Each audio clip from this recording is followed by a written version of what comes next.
Hello बच्चों, let's read this question. So this question says the specific heat of a gas at constant pressure is greater than the specific heat of the same gas at constant volume because option A is work is done in the expansion of the gas at constant pressure. Option B is work done in the expansion of the gas at constant volume. Option C is the attraction between the molecule increases at constant pressure. Option D is the molecular attraction increases at constant volume. Okay, तो चलिए बच्चों अब हम इस question को state solve करते हैं। तो देखिए बच्चों, इस क्वेश्चन का जो आपका की कॉन्सेप्ट होगा, इस क्वेश्चन का जो आपका की कॉन्सेप्ट है, इस क्वेश्चन में उसने हमसे बोला है कि specific heat at constant pressure, यानी कि सीपी आपका सीवी से ग्रेटर होता है। क्यों? यानी कि आपका CP is greater than CV. ये हमें क्या करना है, यहाँ पर डिफाइन करना है। यानी कि आपको यहाँ पर क्या डिफाइन करना है, स्पेसिफिक हीट कैपेसिटी क्या डिफाइन करनी है यहाँ पर आपको।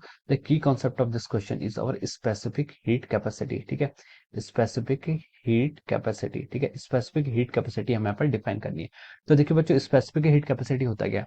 स्पेसिफिक हीट कैपेसिटी का मतलब होता है आपका, देखिए स्पेसिफिक हीट कैपेसिटी की जो बेसिक डेफिनेशन होती है, ठीक है, जिसको हम सी से डिनोट करते हैं, स्मॉल सी से डिनोट करते हैं। ठीक है, कैपिटल सी आपका मोलर हीट कैपेसिटी के लिए यूज होता है। ठीक है, तो हम इसको स्मॉल सी से यूज करते हैं। स्पेसिफिक हीट कैपेसिटी का मतलब होता है कि अमाउंट ऑफ हीट रिक्वायर्ड, आप कितनी हीट दे रहे हैं टू इंक्रीज द 1 ग्राम मास। ठीक है, 1 ग्राम मास का अगर आपको टेम्परेचर 1 डिग्री सेल्सियस से इंक्रीज करना है, तो आप जितनी हीट देते हैं वो क्या कहलाता है, इसका specific heat capacity. Specific heat capacity define as the amount of heat which is required to raise the temperature by 1 degree centigrade of 1 mass और 1 ग्राम ऑब्जेक्ट। ठीक है, 1 ग्राम का अगर हम 1 डिग्री सेल्सियस से टेम्परेचर इंक्रीज करते हैं तो जो हीट प्रोवाइड करनी पड़ती है उसको हम क्या बोलते हैं, स्पेसिफिक हीट बोलते हैं। क्या बोलते हैं उसको?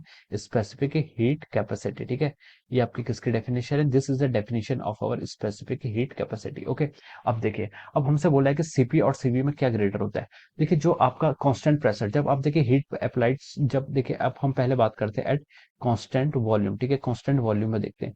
देखिए कांस्टेंट वॉल्यूम में अगर आप क्या करेंगे, हीट सप्लाई करते हैं। ठीक है, अगर आप हीट सप्लाई करेंगे कांस्टेंट वॉल्यूम में, तो कांस्टेंट वॉल्यूम है तो इसका मतलब आपका डब्ल्यू, तो डेल डब्ल्यू या फिर वर्क डन कितना होगा, जीरो होगा। ठीक है, और जब आपकी हीट सप्लाई होगी वो टोटल एनर्जी किस में जाएगी, increase in the internal energy. ठीक है, तो आपका वर्क डन जीरो है यहाँ पर, तो आपको जितनी भी आप हीट देंगे वो सारी हीट क्या करेगी, उसकी इंटरनल एनर्जी इंक्रीज करेगी, यानी कि उसके टेम्परेचर को इंक्रीज करेगी फॉर द आइडियल गैसेस। ठीक है, आइडियल गैसेस के लिए। ठीक है, तो ये आपका डेल क्यू जितने भी आप देंगे वो क्या, अगर डेल क्यू जैसे जैसे जाएगा वो आपका डेल्यू के फॉर्म में जाता है। ठीक है, तो यहाँ से आपकी कांस्टेंट वॉल्यूम में ऐसे डिफाइन कर सकते हैं। अब देखिए एट कांस्टेंट प्रेशर, अगर आपका क्या होता है, प्रेशर कांस्टेंट कर लेंगे।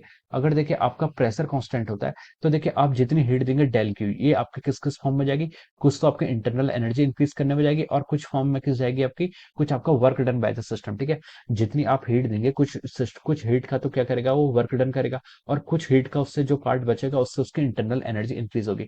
तो हम बोल सकते हैं कि जो आपका वॉल्यूम है कांस्टेंट वॉल्यूम पर आपकी सारी हीट कहाँ जा रही है, उसकी इंटरनल एनर्जी को इंक्रीज करने में, यानी कि उसके टेम्परेचर को बढ़ाने में। तो जितनी हीट दी उतना उसका टेम्परेचर क्या होगा, इंक्रीज हो जाएगा। लेकिन कांस्टेंट प्रेशर पर हम क्या बोल रहे हैं, हम जो हीट दे रहे हैं उसका इंटरनल एनर्जी टेम्परेचर तो बढ़ रहा है, लेकिन कुछ पार्ट उसका वर्क डन पे भी चला जाता है। ठीक है, तो इसलिए बोल सकते हैं हम, यहाँ से जो आपका सीपी आता है या फिर यहाँ से जो सीवी आता है, उसमें हम लिख सकते हैं आपका सीपी क्या आ रहा है, ऑलवेज ग्रेटर देन सीवी आता है। इस कारण से हम यहाँ पर बोल सकते हैं। ठीक है, क्वेश्चन में उसने क्या बोला था कि कांस्टेंट प्रेशर पे ग्रेटर होता है as compare to the constant volume. अब इसमें ऑप्शन देखना बिकॉज। ठीक है, अब ऑप्शन ए पर क्या लिखा है इसने, ऑप्शन ए में लिखा है इसने work is done in the expansion of the gas at constant pressure. ठीक है, कांस्टेंट प्रेशर पर वर्क डन करना पड़ता है, तो ये रीजन क्या हो जाएगा, इसका राइट हो जाएगा। ठीक है, कुछ हीट वहां पर आपकी डिसिपेट हो जाती है इन डूइंग वर्क। ठीक है, बी में बोल रहा है कि work is done in the expansion of the gas at constant volume, constant volume तो वर्क डन तो जीरो हो जाएगा। ठीक है, सी पर इसने क्या बोला है, its attraction between the molecule increases at constant pressure. This is also wrong. D में आपको दिया है the molecular attraction increases at constant volume, ये भी क्या हो जाएगा आपका रॉन्ग हो जाएगा। तो हम यहाँ से बोल सकते हैं जो आपका करेक्ट आंसर आ रहा है वो क्या आ रहा है आपका, option A is the right. ठीक है, तो हम क्या लिख सकते हैं यहाँ से, ऑप्शन ए इज करेक्ट। इस क्वेश्चन का जो आपका राइट आंसर होगा वो क्या होगा आपका, option A is the correct answer of this question. Okay, so I hope you all understood this concept. All the best and thank you so much.